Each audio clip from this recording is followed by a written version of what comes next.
Welcome to the Filmed Live Musicals podcast, a podcast about stage musicals that have been legally filmed and publicly distributed. The Filmed Live Musicals website contains information on nearly 200 musicals that have been captured live.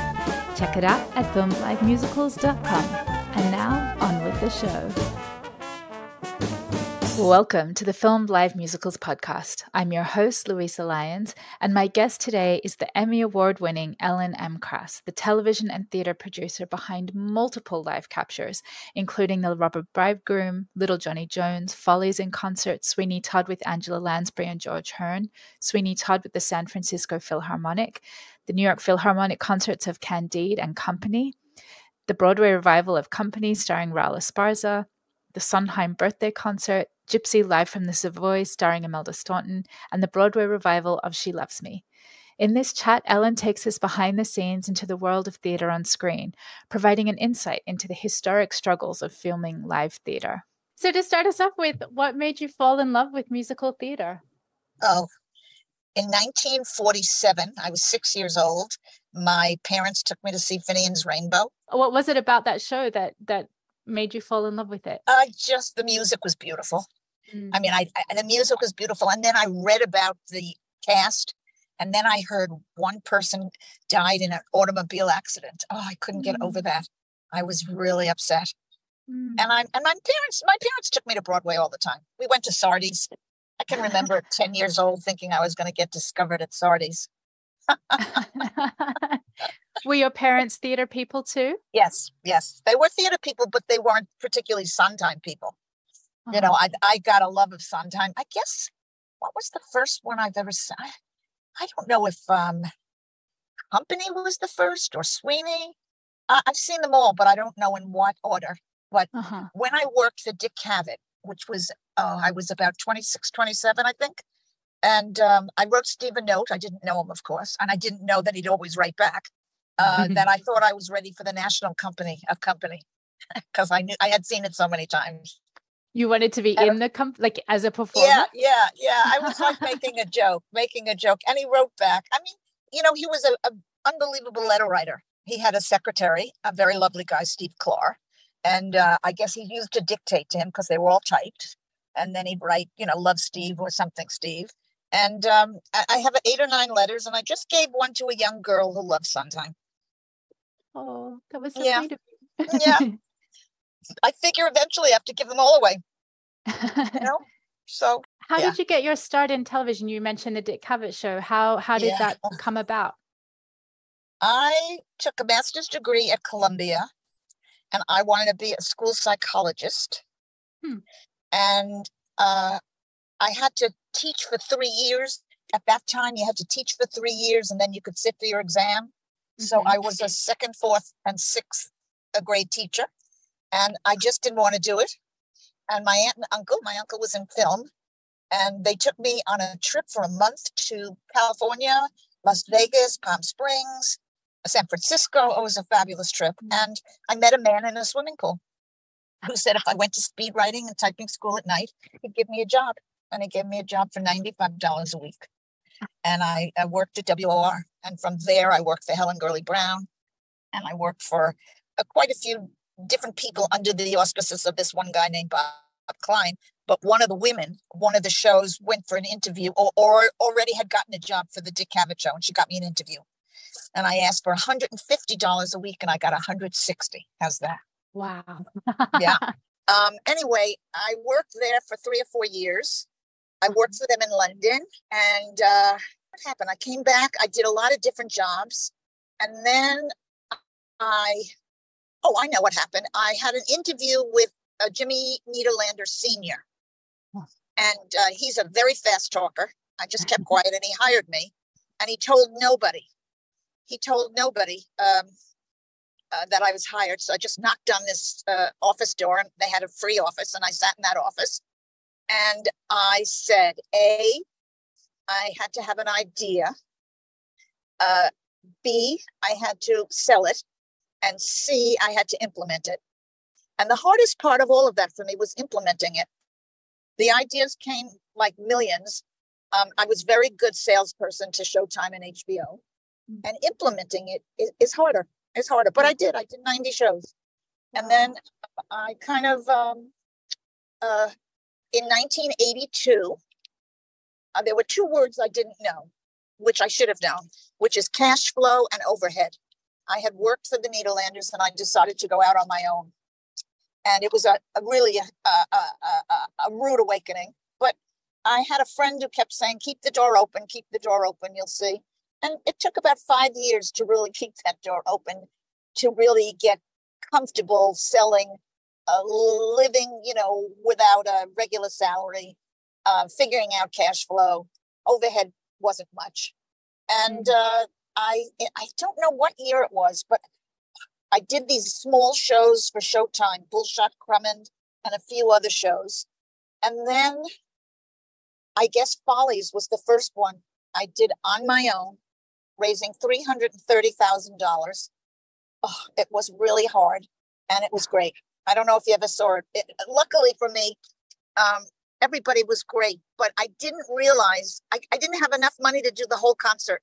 So it's kind of a documentary with interviews. Yeah. And I'm sorry now that I didn't do the whole concert. Yeah.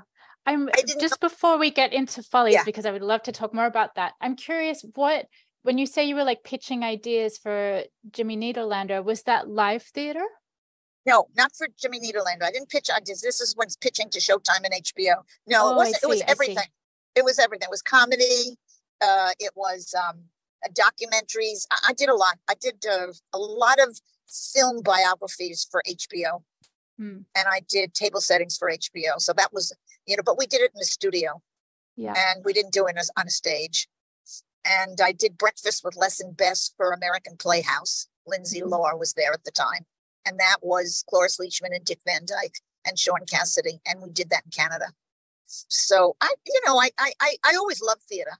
And then when I did Follies, that was the beginning of, I guess, a relationship with Sondheim. I mean, I wouldn't consider myself close to him, but I certainly had a relationship with him. I would email him and he would email me back. And then I kept doing show after show after show. And I loved it. And I think, there are so many millions of people around the world who are so grateful to the work that you did do, because, Follies and Sweeney Todd with Angela Lansbury and George Hearn, and then Sweeney Todd with the San Francisco Philharmonic, and then the two different versions of Company and Gypsy. There's, so many of the works that we love and that have introduced people to musical theater are a result of the work that you have done. I think Steve loved them, but I don't think his lawyers cared about them. And I'm not saying they didn't dislike them, but I think the movies were more important to the lawyers, and I don't think they were more important to Steve, because these were his actual productions, and the movies, were not really his productions at all. Yeah. When did you first become aware of the idea of live theater on television? PBS. Yeah. They had done some, PBS. Yeah. I mean, and nobody gives them really credit. And also, remember years ago, you're too young, but they did live. Patty Chayefsky's play was live. Philco Playhouse. There were all kinds of things in the 50s that were live plays in studios. So I was aware of that. Yeah. I just, one falls in love with musicals. I've also done some straight plays, I did Cold Storage, I did Twigs, but it's harder to do. It's great to do a musical because you just sing along with it. It's so easy to sit through it over and over and over again. I really, I'd love to say I'm going to do Merrily We Roll Along, but I don't think the lawyer's going to say yes. All the fans around the world are like, please, yes, please. Yeah, I wrote him a note, not that he cares, I guess, that I thought that what I and the others do is Steve's legacy. And that years from now, they will not be looking toward his movies to understand his theater pieces.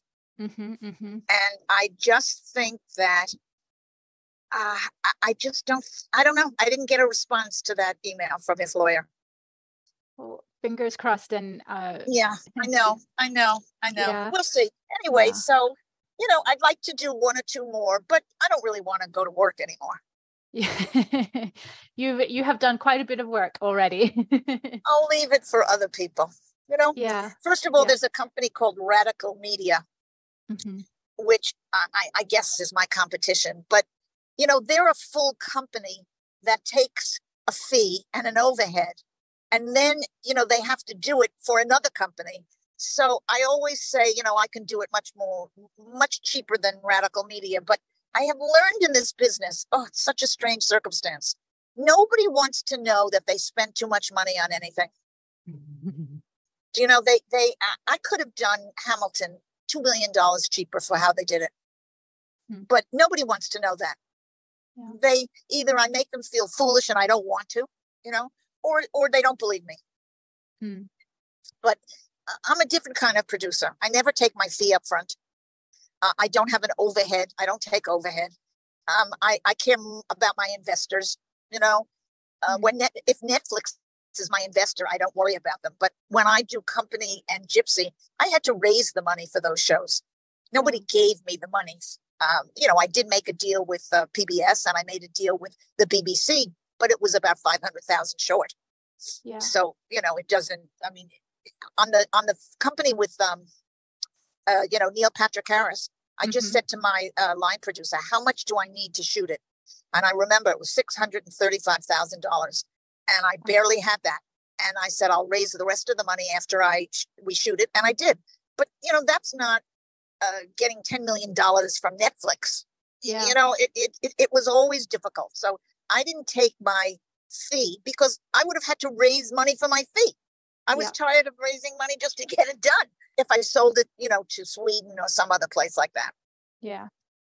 It's funny you say that. I have to say that you talked about this. There was an interview when they screened Company at the cinema in the UK. That's where I first saw it. And I was studying for my master's at the Royal Central School of Speech and Drama. And I went to this screening and there was an interview with you saying like how hard it had been to raise the money. And I sat up in my seat and I was like, who hasn't heard of filming live musicals? Why is this so difficult? Because I grew up binging Into the Woods on VHS and Sweeney Todd and Victor Victoria. Like it was such an integral part. I grew up in Sydney and that was how I accessed Broadway was through these VHS videos. And so, but that inspired me to write my thesis on the history of film live musicals. And it's why I have the website. So you saying that in that candid interview as part of the screening inspired a decade of research for me. Well, Victor Victoria was the Japanese money and Into the Woods was Michael Brandman, who I love. Yes. He's a good friend, and his wife, she was my roommate once. And he was a man. It was easier for a man. I'm just telling you, I love Michael, but he went out of that business. He writes books now. It wasn't a book. It wasn't a business where he could, if I had a husband, children, I don't have a dog anymore. If I had people to support, this would not be a business I'd be in. Okay. I mean, if I had a child, I couldn't send a child to a college with tuition on what I've made. It's just a very tough business, but I made a movie for HBO and it was tough to get it made, but their budget was big and they didn't scrimp on shooting and they didn't scrimp on, they did 2 different soundtracks until they got one that they liked. So it just all depends. And again, I'm not going to complain that I'm a woman, but I started all this out when I was, 27 and women weren't what they are now. Not given the same resources and the same respect that the male producers were getting. But even now, if you look at who gets fired now that everybody's being laid off, it's a lot of women. And the business is in terrible shape now. But you know what I'm amazed about? I'm amazed about how Broadway finds its money. I just can't get over how many gazillion dollars is put into Broadway every year. Mm-hmm. I mean, I would say probably over $200 million, I'm thinking. with only 1 out of 4 plays being successful. Yeah. And then they won't budget in filming. It's like, it's this last minute consideration and a scramble, and so many like factors go into how to get a capture, how to film the shows. And then we lose our history because they're not being recorded. And the New York Public Library does an amazing job of archiving shows, but not everything is recorded, and it's not available to the general public. Right. And also or people outside of New York.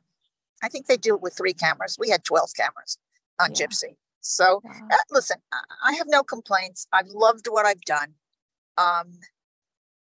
Once in a while, somebody will say, "Oh, are you Ellen Krass?" Which is really nice. Only once in a while, but they do know me from, what I've done.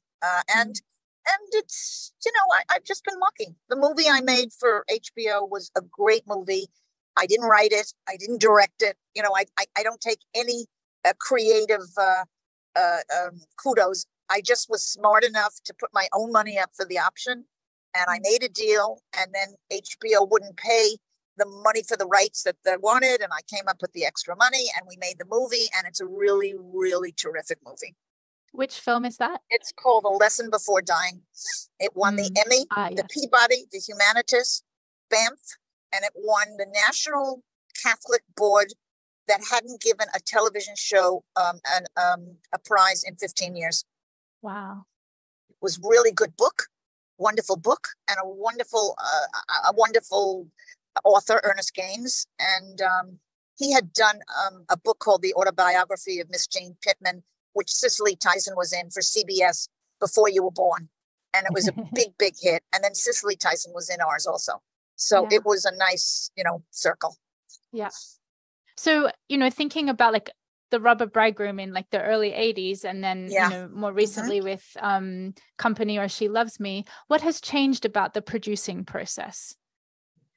I'm trying to think, because I remember it was Barry Bostwick in the Robber Bridegroom, who of course became a television actor and never sang. Like Raul Esparza was on SUV for 6 years and never sang. I don't know why they didn't have him singing. Mandy Patinkin was in a show, but I can't remember. It was before Criminal Minds. And he sang. He used to go to the place where his wife was, play the piano and sing. The process. I think the process probably is more cameras, more lighting, more money. That's all. Yeah. Just updated technology. Yes. And now, I don't know if you've ever seen this little, I don't know what it's called. It's like a little pack, and it's like a little square. Okay. And it's like 5 or 6 cameras, and you don't even need a truck. The truck was so expensive.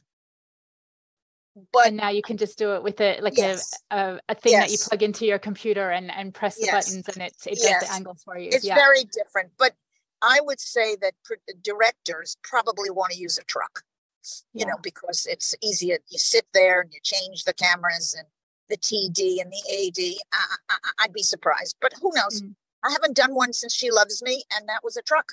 I had the rights to She Loves Me, and he really wanted to do it. And PBS was involved. There were a lot of people involved in that. Yeah. I remember 100 years ago, I got the rights to An Evening with Lerner and Lowe. And I didn't really know Jack Venza, who then was the head of Great Performances. Yeah. And I remember that I didn't have much to do because they did everything.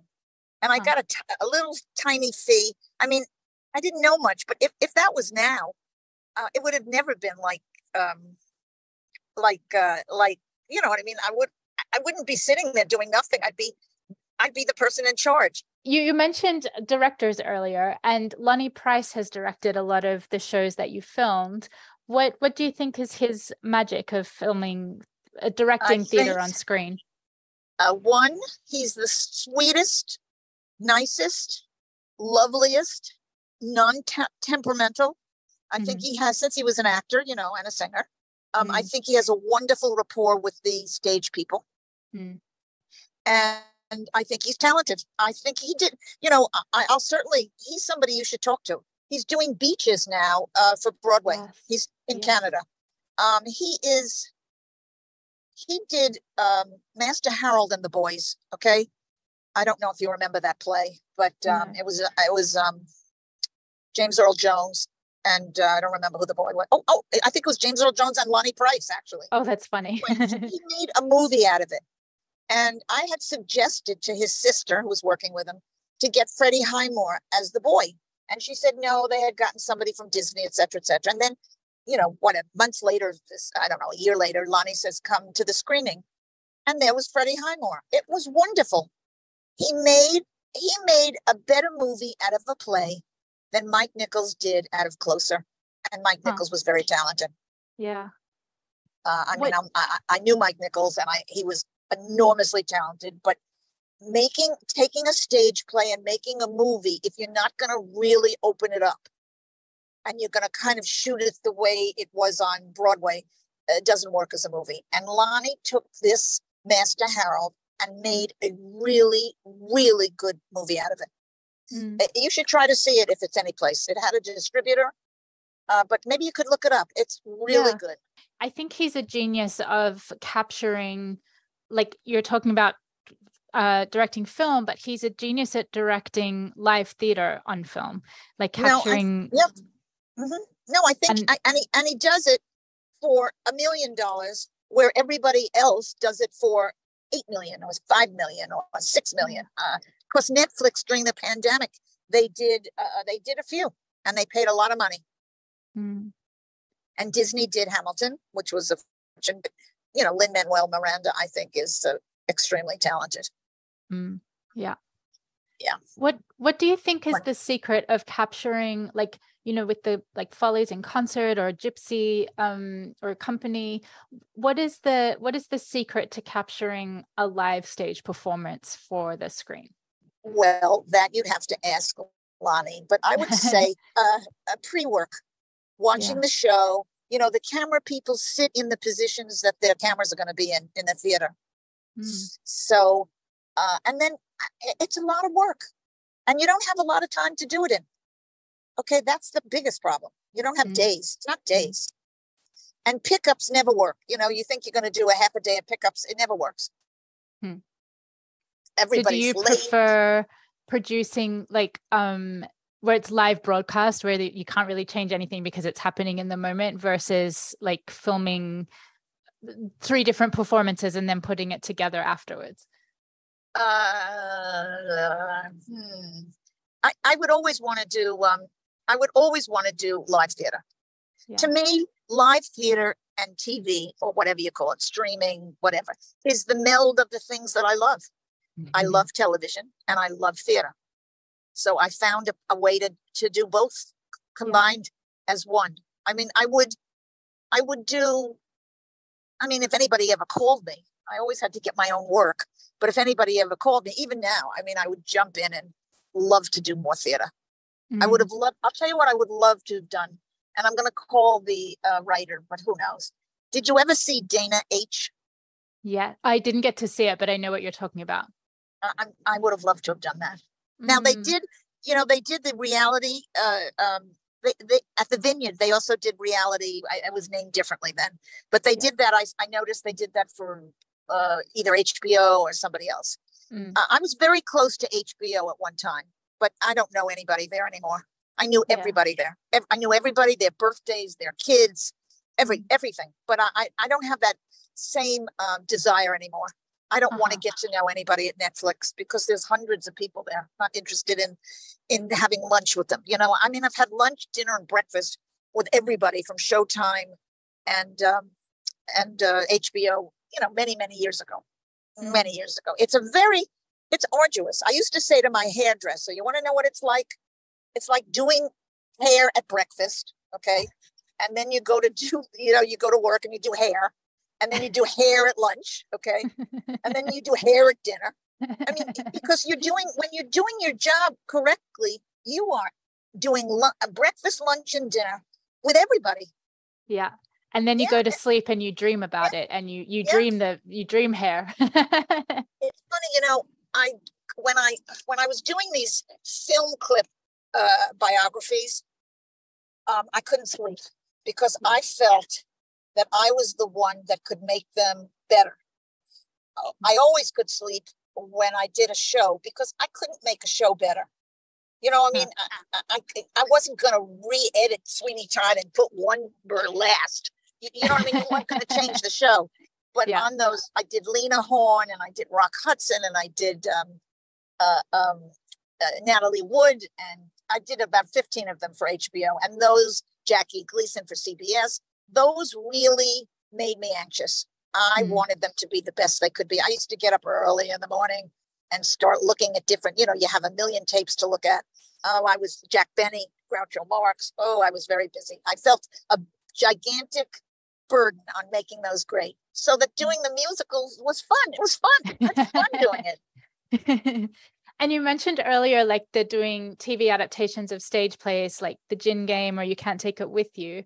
Do you have a preference for having a live audience in the room versus doing it like on a soundstage? Well, I did 2 Gin Games. I did one in the theater and then one in the studio. I did one with Jessica and Hume, and then I did one with Dick Van Dyke and Mary Tyler Moore, and that was unbelievably, I couldn't believe it. I couldn't believe I had both of them. It was really a great experience for me. And I used a line person who has become such a successful producer. Her name is Monica Levinson. She did Borat. She is very talented. I had a great time with her. And Celia Costas, who became Mike Nichols' producer, I had her on A Lesson Before Dying. I have met terrific women, terrifically talented women. I have no complaints about them at all. Oh, they were really good. They were really smart. They knew what they were doing. They had great personalities. Apart from like the fundraising, what resistance have you encountered to filming live theater? Oh, a lot. A lot. What were people's objections? They weren't in that business. That's what they'd say to me. I'm not in that business.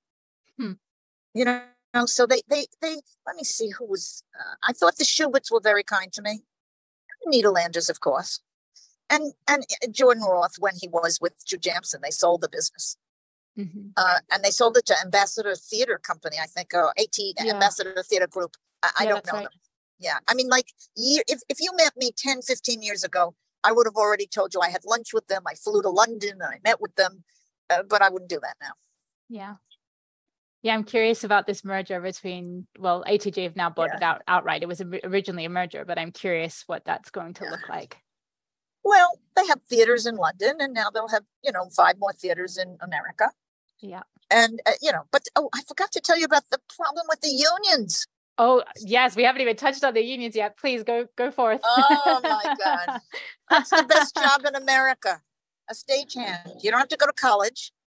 All you have to do is know how to play gin, because if the set doesn't move, like in the company I did with Raul Esparza, that it was one set. They were down there playing cards. They make over $200,000 a year. They're big wage earners. And what happens is the consumer gets stuck with it because the theater owners do not care about television at all. Okay. So when they're in negotiations, they give away television and you're stuck. You're stuck with it. When you say give it away, how do you mean? Well, like that they won't do it? I mean, I think a 4-hour call for a 15-minute intermission sweeping up something was $98 an hour. Wow. Yeah. How long ago was that? Oh, that was, it must be more now because it was probably 6 and 7 years ago. Wow. Yeah. And so when you're like negotiating to do a live capture, that's part of, like, there's like 17 different unions you have to negotiate with, right? Yes. And they're all difficult, all of them. And they all want everything. They want everything. It's another reason why you don't want to, I mean, like, I don't even want to get my feet wet in that anymore. It just causes, I think their fantasy is that the producers are making a fortune. Well, they are if you're Dick Wolf. They are if you're Jerry Bruckheimer, but not Ellen Krass. I never made a fortune ever. It just wasn't there. So it was hard. The actors, the SAG-AFTRA is the weakest. So it would seem to me that the actors should get as much as the stagehands, but they don't. They get a percentage. They get 2 weeks, and then they get a percentage for other. It's this whole negotiation that's going on now. be interesting to see what happens. Yeah, I think it's going to have really wide ramifications, whatever they decide. I just have a feeling that the studios don't care, because I know it sounds crazy, but the heads of the studios, they're getting paid anyway during this time. The people that are not getting paid are the people that need to get paid. Okay. Yeah. And but I have a pick. For instance, if you're a writer, okay, and you don't make a certain amount of money in a year, okay, you can't get the health insurance. Yeah. So I say, well, that's when you need the health insurance. Yeah. So it should be backwards. Now, I'm not saying that Tom Cruise, who could get $40 million a picture, he should not be giving the same amount of money into the SAG as somebody who's a day worker. Okay. Absolutely. Yeah. And the same for writers too. And the problem to me is you're kicking somebody when they're down. If you haven't made enough money and you're sick and you can't get insurance from the place that you used to get insurance when you made more money, that's not what a union is for, as far as I'm concerned. Yep. Oh, could not agree more. Yep. When it comes to like all the different platforms for broadcasting and streaming live theater, there've been platforms around for networks trying to do it for a long time, like Broadway on Showtime and the Entertainment Channel. What was your first connection with like one of these platforms or one of these channels? The first thing I ever did was for Showtime, which was Bullshot Crummond, and I did table settings for HBO. That was years ago, just 100 years ago. But the first one that I kind of thought was grown up was You Can't Take It With You with Jason Robards and Colleen Dewhurst. And I did that for, I think I did it for PBS and some other entity. When I first started in cable, there were entities. There was Cincinnati Cable. There was David Weiler, his William Weiler's son. There were different places to sell for $10,000 and $15,000, $20,000. So that there was a place in Florida. So I didn't have to just rely on Showtime. HBO, they would put up all the money. So you didn't have to go far. But on Showtime, they'd only put up some of the money. And then I would sell it in Cincinnati. It was, what's his name? His father's was a famous producer, Andrew Wald, Jerry Wald's son. These are way before your time. These are guys in the 40s. And William Wyler was very famous for directing women. He did Betty Davis. He was a very, very special director. And he had children, I guess, late in life, because, he would have been maybe 50 when David was born. There's a picture of David in a tiny little Ben-Hur outfit.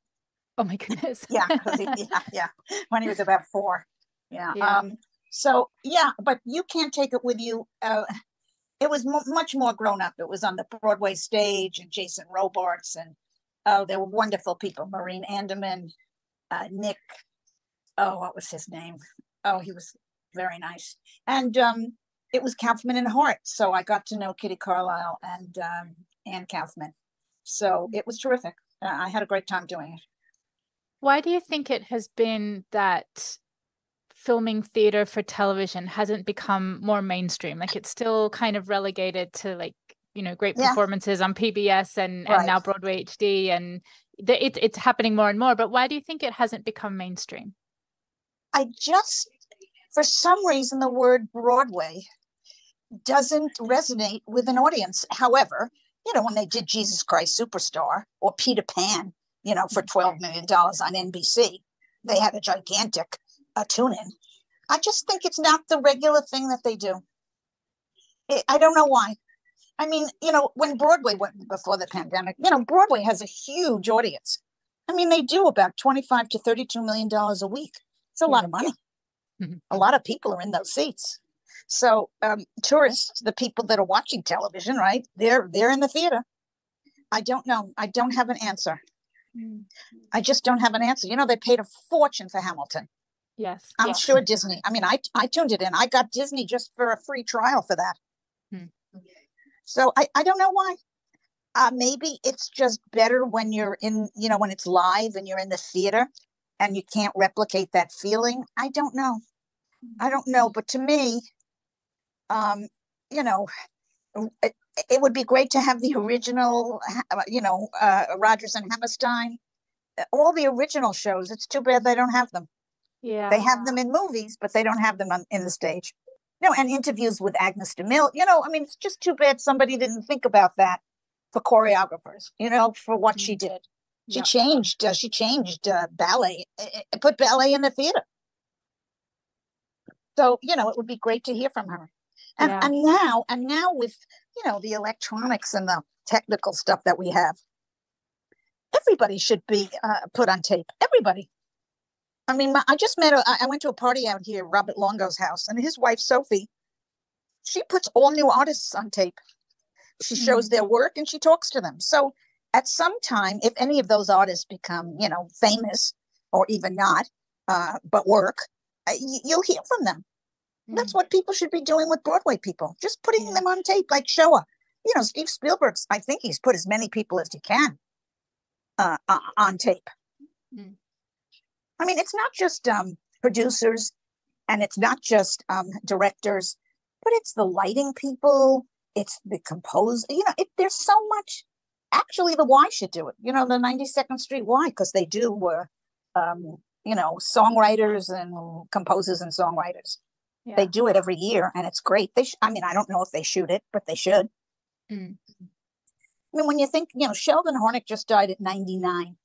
About 5 years ago, I went to an event that feted him, and it should have been shot. I mean, he was 95 then.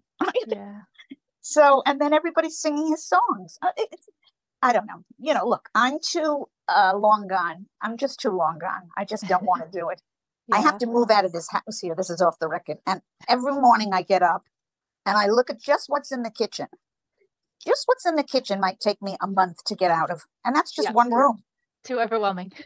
Yeah, it's overwhelming. So the idea at this stage to start raising money. Look, I hope the Bloomberg Philanthropies. Remember, what's the name of that? What do they do? The League of Live Stream Theater. Yeah, I hope he keeps pouring money in it. Yeah, me too. Yeah, just I have one more question before I get to the lightning round. Okay.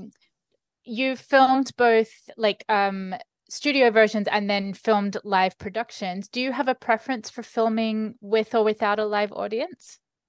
It's so different. First of all, when we did Gin Game in London, it went by in 3 days. Okay. Yeah. When we did Gin Game in a studio, it went by in 12 days. Huh. So it's much easier to do it in the theater. And I don't know, I felt more grown up in the studio because it was many years ago. And it was Dick Van Dyke and Mary Tyler Moore, which was, I couldn't believe I got them. And it was exciting. Hume Cronin and Jessica Tandy were exciting too. Both of them were exciting. So I don't have a preference. It costs much more money to do it in the studio. Interesting. But it was for non-American Playhouse. It was for KCET Playhouse, and they had money. Yeah. So we did it. I can't even remember if I made much money. I don't think I ever made much money. The only thing I ever made much money on was the movie I did for HBO. Yeah. That was my biggest financial windfall. And oh boy, it took 4 years to get that made. So if you amortize it over that, it wasn't so much money. Anyway. It makes me so sad because I think your work alone has just brought so much joy and been a way for millions of people around the world to experience the shows that you captured. And we're so grateful that you did the work that you did. I agree. I mean, I agree not because I did it, but I agree that I'm one of the persons that would be looking at it. So I understand, for people who say, oh, how great. Yeah, I agree. And of course I agree. I mean, not that I don't like Jerry Herman. I don't know him. I'm sure he was, I don't know. But, I was lucky to do somebody who I thought was, the king. Stephen Sondheim was just special. He just, I mean, there were very talented other people. Okay. But he was somebody who I idolized where I don't idolize the others. So I was that I consider very lucky to get to do, what you want to do. Oh, it's lucky. Lucky. Absolutely. Okay, so this brings me to, it's called My Favorite Things, where I ask you my favorite questions. These are a few of my favorite things. Okay. Do you have a favorite musical? I think Company, but Sweeney second. Yeah. Company's one of my personal favorites too. Yeah. I mean, I just love it. And, I got to know George first, who was not wild guy, but he was really fun and lovely, and wrote me a lovely note after he saw the first Company. So I was very happy that he was happy. But do I like other music? I mean, you can't hate Carousel and Oklahoma and My Fair Lady. I mean, they're beautiful musicals. The golden age. Yeah. I mean, it is. I mean, of the new ones, I thought Hairspray was fun. What else have I seen that's contemporary that I would say to you, oh my God, I have to see it again. I don't think much. Just thinking of all the I go to the theater a lot.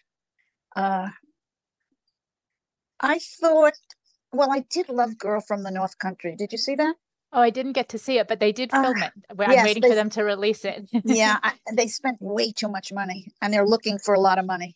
And that's those are people I wish that would have called me. Yeah. Because I loved Mayor Winningham in that. It was very Robert Altman-esque. But when she sang like a Rolling Stone, her version of it, or the version in the play, I thought it was just great. It's a depressing play, but I loved it. Do you have a favorite musical? I like Jersey Boys. I like Jersey Boys a lot. Yeah. They filmed it too. Yes. Waiting for that one. Fortune. They spent a fortune on it. That's another people I wish they would have talked to me. I would, what show I'd love to shoot? Ain't Too Proud, The Temptations. Yes. Yes. We'll have to do it in the West End now. Yes, I would love to do that. It was fun. But I thought Jersey Boys was the ultimate, great book, great staging, fabulous music, and a good story, and a good set. I thought that one had everything for the jukebox musical. Yeah.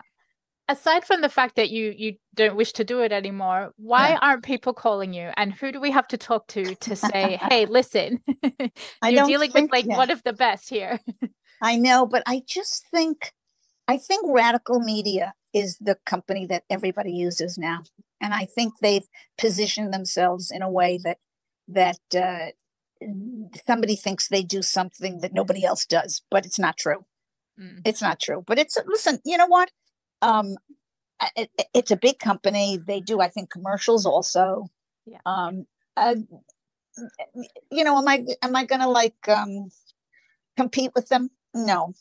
But I don't think I'll get to do Merrily. I don't think I will, but I will certainly first go to Sue Latimer and see if Daniel Radcliffe is interested. Okay. Yeah. That's the first thing I'll do, because I'm sure Jonathan Groff and Lindsay are going to say yes, but I think it's Rick Pappas that's going to tell me they're going to make a movie. They're always going to make a movie.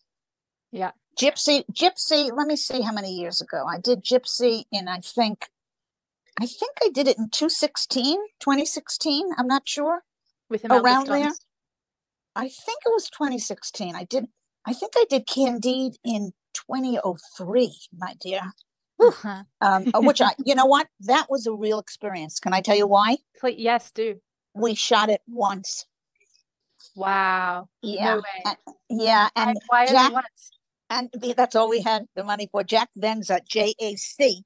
Yes. From PBS. We were in the control room, and he said, "Ellen, are we crazy?" I said, "Yep." And it turned out fine. It was Lonnie. He did a great job. Another one of the best. And that score also is lovely. It's a lovely score. I didn't know the score when I was younger, so I just listened to it about 40 times. So by the time I got to the show, I knew the whole score, but it was pretty. The last song is just beautiful. Oh, it makes me cry every time. And they are making a movie of Merrily We Roll Along, and they're filming it over 20 years with Ben Platt. I know, but it's Ben Platt, and I forgot who the girl is. Beanie Feldstein. Beanie Feldstein, yeah. Now, I know it seems weird. I'm sure in the contract, I bet you in the contract it says no other, no other version can be done. But the idea that Richard Linklater, who, believe me, I pray to God he's alive, he's not 20 years old. Yeah. And they're doing it, I think, every 7 years or something. Yeah. I know, but that's like, I hope he's alive, and I hope he has an assistant director who knows everything. But, that's 14 years from now. Yeah, it's such a very ambitious and risky project. Yeah, but remember when was it Michael Apted? Yeah, he was so nice and he died. Remember when he did 7 Up and he did those kids that was 7? I love those series. Yes. Yeah. Mm-hmm. Yeah. But he was young when he did it. Yeah. And it was so interesting to see how the kids, developed. And I'm sure that's what Richard Linklater wanted to do it in real time. Yeah. And luckily, who's ever financing it, I don't know who it is, but they're very patient because they're all that money. I hope I'm alive when it's ready. Yeah, we should check the release date. When did they start? How far along are we? I think I think it's about maybe 2 years. It's good. Listen, put it in. When I'm buried, if you're around, just throw the cassette in. just in case. Okay, I've got a couple, just two more questions for you. Okay. A filmed live musical is not exactly a stage show, and it's not exactly a film. So what should we call it? Oh gosh. What do I call it? A screen musical. I don't know what we call it.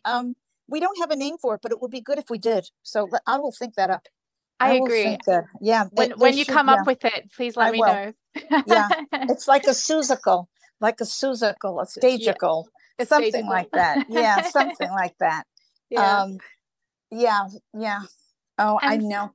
I wonder if Richard Linklater, if I got to him, would he allow me to do the stage? You know what I mean? Like he'd say, "It's okay, Ellen, you can do it." Yeah. Yeah. I wonder. Yes, please. Oh, yeah. please. Yeah, I know. Now, I just want to end with one thing. Please do. If I could, but I'm so tired. If I could, I would love to meet with the primary producers on Broadway: Sonia Friedman, David Stone, Darryl Roth, the gal who did what is her name? Dale Franzen, who did Hadestown. All these. If you're going to raise $14 million for a musical, okay, you might as well raise $15 million and own the rights to be able to shoot it and use it as a way to raise money for the investors. That spiel, because then you would go into a musical, say, "Hi, Darryl, I can do the below the line for you. You own it." And say I could distribute it and say it made another, I don't know, $500,000. Well, say the show wasn't a success. Now, all of a sudden, you could pay somebody back. Yep. Something. Yep. So, yes, instead of struggling and negotiating and spending all that time, let the producers own it, and they can hire Radical Media or me or anybody they want, shoot it, and have a deal either with PBS or Broadway HD or Sky in London. It could be so simple. Yep. Right. Make it part of it's like become the standard contract instead of having this crazy renegotiation with 27 unions post-fact. Yep. Just do it. Just own it. If you have to have, listen, by the time they do it, the unions could change, but why should they give it to me? Why should I own it? It's fine. I'm glad I own all the, Gypsy and all of these Candide. I'm delighted. But if the people owned it, it's just another source of income for investors. Yep. So that's it. That's my close.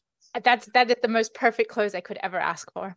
Thank you, my dear. Call me anytime. And if I make any headway on Gypsy, on Merrily, I'll call you. Thank you. It's just been delightful to chat with you. Thank you so much. My pleasure. The Filmed Live Musicals podcast is created and edited by your host, Luisa Lyons. FilmedLiveMusicals.com features information on nearly 200 filmed stage musicals from around the world and dating back to 1938, a weekly newsletter with upcoming streams, and this very podcast. You can follow us on Twitter, Facebook, Instagram, and YouTube, and make sure to sign up for the weekly newsletter to have upcoming streams delivered straight to your inbox. Filmed Live Musicals is financially supported by Josh Brandon, Geraldine Brewer, Belinda Broido, Andy Capone, Elliot Charles, Rachel Esteban, Mercedes Esteban Lyons, Hannah Graneman, James T. Lane, Jim McCarthy, Allison Matthews, Al Monaco, David Negrin, Jesse Rabinowitz and Brenda Goodman, David and Catherine Rabinowitz, Joe Tillotson, and Beck Twist. If you would also like to support the preservation of the history of film stage musicals and the creation of one easy place to find them all, you can now make a tax-deductible donation to Filmed Live Musicals via The Field. Visit filmedlivemusicals.com to learn more. I hope you've enjoyed this episode, and thanks for listening.